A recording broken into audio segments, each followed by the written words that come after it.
Hello and welcome back to my channel and to my Trying to Like series. This is a series where I look at various works of art or pieces of popular culture and I'm not quite sure how I feel about them, whether I like them or not, and I want to start generating a conversation around them. And today, this is probably my most controversial episode so far. I'm going to look at Italian horror films. Now, from a very young age, I was into horror. I had a horror encyclopedia when I was about 5. I was looking at pictures of Frankenstein and Dracula when I was 5, and women with blood pouring down their neck. I was that sort of kid. I loved everything to do with horror. And as I got older, I fell in love with Italy, my favourite country. I loved Italian food, architecture, art, films, literature, women, landscape, everything.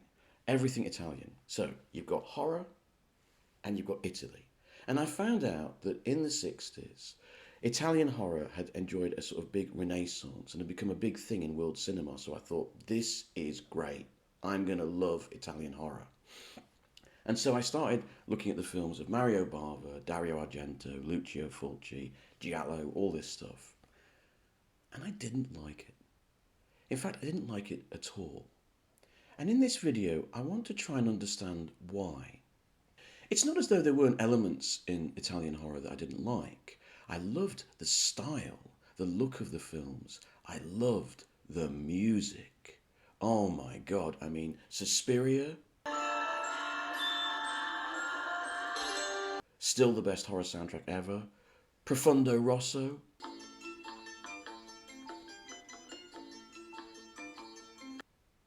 Fabio Fritz's brilliant music for zombie flesh eaters. Cannibal Holocaust. Oh my God, I love every single one of those soundtracks. Brilliant. But the films, I found myself sort of going cold on. They never stayed in my memory. I didn't think about them very much. What went wrong? That fantastic combination of Italy and horror, it should have worked, but it didn't. Now, to start this discussion, I want to ask a question. What makes a great horror film? Now, I know you're rolling your eyes, right? Oh, come on, Mike, don't be pretentious. It's just something that's frightening. That's what horror film is, you get. But is that true? Look, it's not that difficult to frighten someone. You put a kid on a ghost train, have something go through its hair, have something sort of appear, so it frightens you. You're walking along at night and someone jumps out of a tree and goes boo, it frightens you. It's not that difficult to frighten someone. It's not that difficult to titillate someone, right? You put someone down in front of a porn film, there's two beautiful people having sex, you're titillated. It's not that difficult to make someone laugh. Watching a friend fall over and making an arse of themselves is funny. There's no artistry in that. In similar way, in a horror film, it's not that difficult to be horrific, is it? If you're seeing someone being butchered with a knife, that's horrible, right? There's no artistry in that. What is horror? What do we mean by horror? The truth of horror is this. It's an explosion into our rational world of the irrational, of the wrong. Horror makes the world wrong. It goes against the laws of science and physics. It also against our sense of morality. So if you go back to someone like Lovecraft, for example, Lovecraft constantly makes his monsters, his gods of Cthulhu.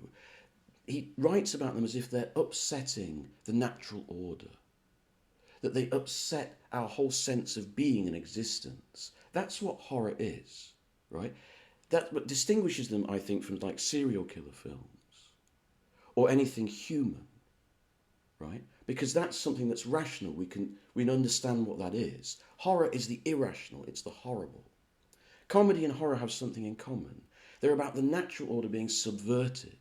One for comic effect, one for horrific effect. Now, what that means is a horror film, by definition, has to be horrible. That means it has to subvert all our expectations.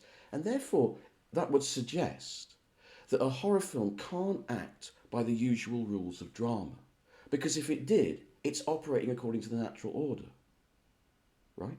When I was a kid, I always used to get irritated with pompous film critics who obviously didn't like horror films, who would say these things like, oh, well, it's better if you don't see the monster and the monster is kept in the shadows, or it's better if there's a sense that this could be all a dream, or this could be in the mind of the protagonist. That makes the horror more disturbing. Bullshit. They just didn't like monsters, they didn't like gore, they didn't like stuff that's really horrible, right? But then I was confronted with Italian horror. And I want to talk about a particular film. It's called The Beyond by Lucio Fulci. It came out in the early 1980s. Now, this film, it's about a hotel in the deep bayou. And it happens to have been built, just happens to have been built on the 7 doorways into hell. A bit dodgy of the architect not to think about that. And what has happened in the past, this artist has found the gateway, he's found the key to get into hell. And now that the hotel is reopened, he and the demons of hell are coming back. They're surging upwards to take over the earth and put the living in hell. That's the plot. Sounds interesting, doesn't it? Forget it. If you watch the film, there's hardly any plot at all.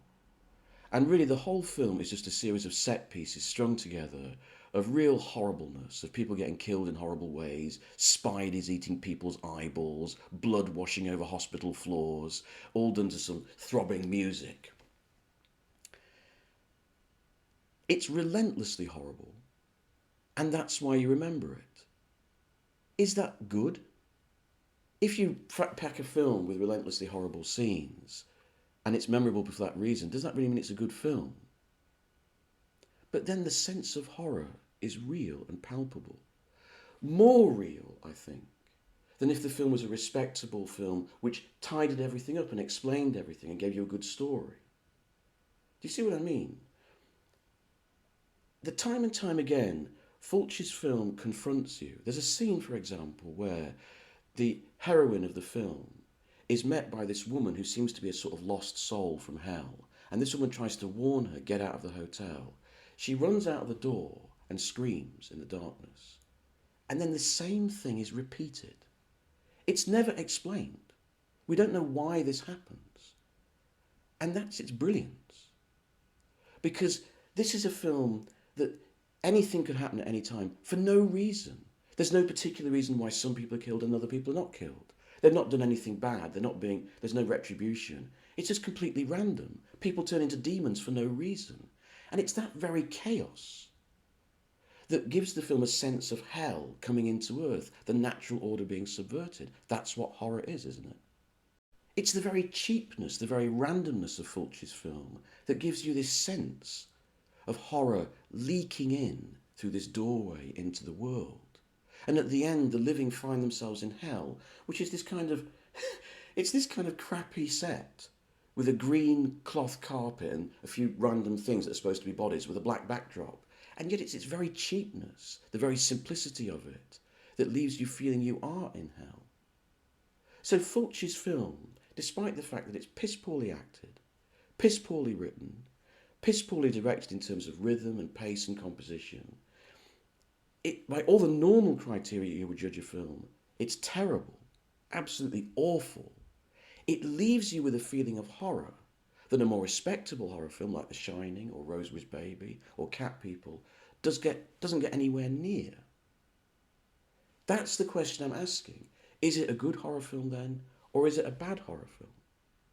The problem with the film is that while you're watching it, it is uniquely horrible, and some images stay with you. The idea in the themes of the film are virtually absent, and they don't stay with you at all. It doesn't give you anything to go on with. Again, it's like a ghost train ride. It's remarkably scary and powerful and potent while you're on that carriage going through that ghost train. But when you come out in the open air, you think, that was rather unpleasant, kind of fun, like a sort of tacky carnival ride. But what am I left with? You know, I went to see a few years ago at this film festival in Italy. They did a restoration of Suspiria, often regarded as one of the great Italian horror movies. I've always been dubious about this film, but watching it on the big screen with Goblin's fantastic music, still the best soundtrack for any horror film of all time, and in these eye-melting colours, these grotesque, gaudy colours, it was an amazing visceral experience, and I'm really glad I went to see it. But I still didn't come away from the film with any real impression of what it was about, any themes or any ideas. What I'm asking is, does that matter? Now let's return to a horror film that I've talked about many, many times on this channel, perhaps too much, but it is one of the films of my life. Carl Dreyer's Vampire. This was released in the 1930s and it's based on Sheridan Le Fanu's Carmilla. Now, what Carl Dreyer stated in this film was that he wanted to give his audience a sense of the uncanny. I'll repeat this, I've said this many times, but it's such an interesting anecdote. He said to an interviewer, look, imagine you're in a living room, a normal living room. You know, chairs, TV, curtains. And then someone says that behind the sofa is a dead body.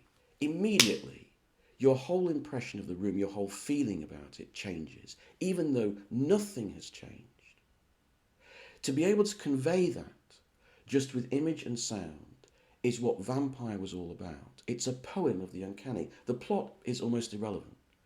You know, he dispenses with it in one great big info dump where you get this guy just reading a book about vampires. He just gets rid of it then, and then just every scene is just a set piece of using camera and sound and composition and movement to convey the strange. In the 1960s, that's what people like Bava and Argento and Fulci started doing. So I kind of agree with them. I like it. I understand what they're doing. Let's take the opening scenes of Suspiria. You get that wonderful opening credit sequence, and then you go straight into the blandest of places, an airport, you know, arrivals hall, slightly weirdly lit in pink. But then there's natural sound, you know, the announcements on the tannoy, and then the protagonist is going towards the doors, and every time the doors open, Goblin's music comes through in the darkness. Then the doors shut, you go back to natural sound. So Argento is creating this universe of strangeness, of hysteria. And when she comes out of the airport, she's in this ridiculous storm that's massively over the top and she's fighting the wind. We're in a completely bizarre universe where anything could happen, a hysterical, chaotic universe, a universe of horror. I understand what Argento is trying to do.